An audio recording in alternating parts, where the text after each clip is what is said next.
Panorama group, जो सोचता है वो करता है। नमस्कार, आप देख रहे हैं न्यूज हाट। मैं हूं आपके साथ रितेश शर्मा। बिहार विधानसभा चुनाव की दस्तक के साथ ही नालंदा पुलिस एक्टिव दिखाई दे रही है। कानून तोड़ने वालों के लिए अब काउंटडाउन शुरू हो चुका है। आदर्श आचार संहिता लागू होते ही पुलिस ने एक बड़ी कार्रवाई करते हुए अवैध हथियार तस्करों पर शिकंजा कस दिया है।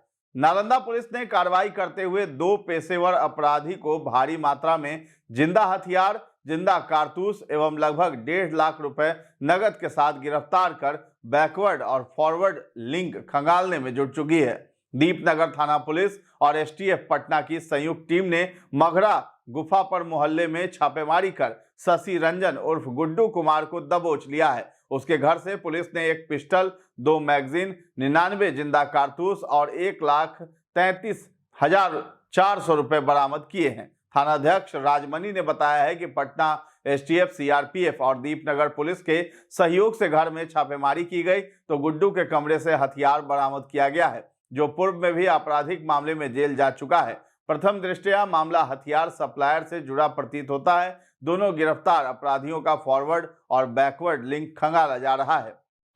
कल रात्रि में सूचना मिली थी कि एक गुड्डू कुमार शशि रंजन जो मगड़ा गुफा पर के हैं, वो अपने घर में हथियार रखे हुए की सूचना मिला था। उसमें एसटीएफ टीम आई थी पटना और आसन चुनाव को लेकर सीएपीएफ के भी टीम आया था। हम लोग सब मिलके पैरामिलिट्री फोर्स, हम लोग दीपनगर थाना और एसटीएफ सभी मिलकर हम लोग रेड छापामारी की। रेड छापामारी क्रम में गुड्डू जी के घर से एक 7.65 mm का एक पिस्टल, 9 mm का 56 कारतूस, 7.65 का 30 कारतूस और 0.38 का 13 कारतूस जब्त हुआ और 1,33,400 रुपया कैश बरामद हुआ। कैश के बारे में पूछताछ की तो बताया कि हम लोग हथियार खरीद बिक्री करते हैं। इसके बारे में इस आचार संहिता लगने का पहला कार्रवाई है। हाँ, आचार संहिता कल लगी है। सूचना कल मिला था तो कल हम लोग छापामारी किए थे। कहाँ से गिरफ्तारी हुई दोनों की? एक गुड्डू जी तो घर पर ही हैं, उन्हीं के घर से ही मिला था, वो घर पर ही थे, उन्हीं उसी कमरा में सोए भी थे। और एक गुड्डू बताया कि मेरा एक दोस्त है जो हरनौत पर रहने वाला है, वो इसमें हमारा साथी सहयोग करता है, वही सब कहीं से मुहैया कराता है, तो उसकी गिरफ्तारी हरनौत से हुई। इतने हथियार किस लिए रखे थे, कुछ पता चला? अभी तो कुछ विशेष नहीं बता रहे, बोले कि बस रखते हैं। अपराधिक इतिहास में खंगाला जा रहा है। तस्कर बने हैं क्या? एक गुलशन जो है वो पूर्व में भी जेल गए थे, पावपुरी कांड दर्ज हुई थी, उसमें काफी मात्रा में जीवित कारतूस बरामद हुआ था, उसमें जेल गए थे। बता दें कि गुड्डू की निशानदेही पर ही पुलिस ने उसके साथी हरनौत के नरचरवाड़ गांव निवासी अजय सिंह का पुत्र गुलशन कुमार को भी गिरफ्तार कर लिया।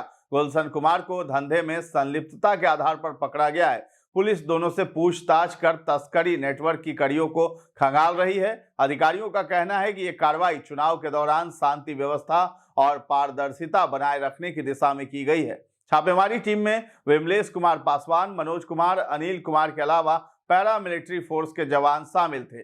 बता दें कि शेखपुरा में भी इसी तरह की कार्रवाई हुई है। एसपी बलिराम कुमार चौधरी ने बताया है कि गुप्त सूचना के आधार पर अरियरी थाना क्षेत्र के सनैया गांव में पुलिस ने एक घर में छापेमारी कर भारी मात्रा में हथियार के साथ पिता पुत्र को गिरफ्तार किया है। इनके पास से एक नाली बंदूक, एक 2 नाली बंदूक, 2 देसी कट्टा और 46 जिंदा कारतूस बरामद किया है। गुप्त सूचना मिली थी कि अरियरी थाना के ग्राम सनैया के असलम खान एवं उनका पुत्र अकबर खान किसी उद्देश्य से उस अवैध हथियार का जखीरा इकट्ठा कर रहे हैं। इस सूचना के आधार पर अकबर खान के घर की रेकी करने हेतु मेरे द्वारा डीआईओ की टीम को भेजी गई और हमारे यहाँ जो एसटीएफ की एसएसजी टीम है उनको भी संयुक्त रूप से उसके घर की रेकी करने हेतु भेजी गई। रेकी एवं सूचना के सत्यापन के पश्चात यह सही बात पाया गया कि उनके घर में अवैध हथियार जमा करके रखा गया है, जिसका कि इस्तेमाल चुनाव के दरमियान किया जा सकता है।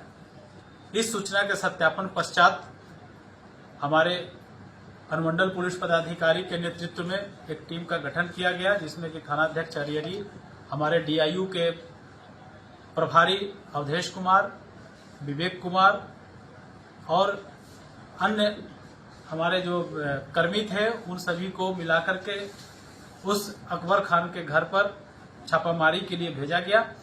छापामारी के क्रम में एक सिंगल बैरल राइफल, जो कि वोल्ट एक्शन का राइफल था, डीबीबीएल गन, एक 2 कट्टा और उसके साथ में कारतूस टोटल 46, जिसमें कि 12 बोर का 18 कारतूस और .315 बोर का 28 कारतूस, इस प्रकार टोटल 46 कारतूस भी उनके घर से बरामद हुआ। इसके संदर्भ में जब मोहम्मद असलम खान एवं गिरफ्तार अभियुक्त उनका पुत्र मोहम्मद अकबर खान, इन दोनों से पूछताछ किया गया तो इनके द्वारा बताया गया कि ये हथियार को हम लोगों द्वारा जमा करके रखा गया था, जिसको कि समय आने पर हम लोग इसका उपयोग करते हैं, और विशेष इनसे हम लोग पूछताछ कर रहे हैं। जांच के क्रम में यह जानकारी मिली कि मोहम्मद असलम वर्ष 2020 में जदयू के प्रखंड अध्यक्ष के हत्या के केस में यह चार्जशीटेड थे और इनके ऊपर पूर्व में भी एक अन्य कांड दर्ज था। मतलब कि टोटल 2 कांडों में यह आरोपित रहे हुए हैं और इनके विरोध हम लोगों ने विधानसभा चुनाव को देखते हुए CCA 3 के तहत भी हम लोगों ने कार्रवाई कर रखा है। इस प्रकार ये एक पुलिस की महत्वपूर्ण उपलब्धि है और आगामी विधानसभा चुनाव को शांतिपूर्वक और स्वच्छ वातावरण में करवाने के लिए हम लोगों की ये एक छोटी सी कदम है और आगे भी हम लोग ऐसे अवैध हथियार रखने वाले और अवैध हथियार इकट्ठा करके जो इसका इस्तेमाल करने के बारे में सोच भी रहे हैं, उनके ऊपर हम लोग जबरदस्त कार्रवाई करेंगे। एसपी ने बताया कि बरामद कारतूसों में 18 कारतूस 12 बोर का, 28 कारतूस .315 बोर के हैं। उन्होंने बताया कि गिरफ्तार असलम खान आपराधिक प्रवृत्ति का व्यक्ति है और उसके ऊपर 2020 में जदयू प्रखंड अध्यक्ष की हत्या का भी आरोप है। बिहार में चुनाव को लेकर अपराधी असलम खान और उसके बेटे अकबर खान के विरुद्ध पुलिस ने कार्रवाई शुरू कर दी है और उसके विरुद्ध CCA के तहत भी कार्रवाई की तैयारी चल रही थी। एसपी ने बताया कि आशंका है कि इन हथियारों का प्रयोग ये लोग विधानसभा चुनाव में कर सकते थे। आदर्श आचार संहिता लागू होने के बाद नालंदा जिले और शेखपुरा में हुई इस पहली बड़ी कार्रवाई ने अपराधियों में हड़कंप मचा दिया है और पुलिस ने चुनाव के दौरान अमन चैन बनाए रखने का स्पष्ट संदेश दिया है। तो फिलहाल इस खबर में इतना ही है। न्यूज़ हाट के साथ बने रहें और अभी तक हमारे चैनल को आपने सब्सक्राइब नहीं किया तो जरूर कर लें। धन्यवाद।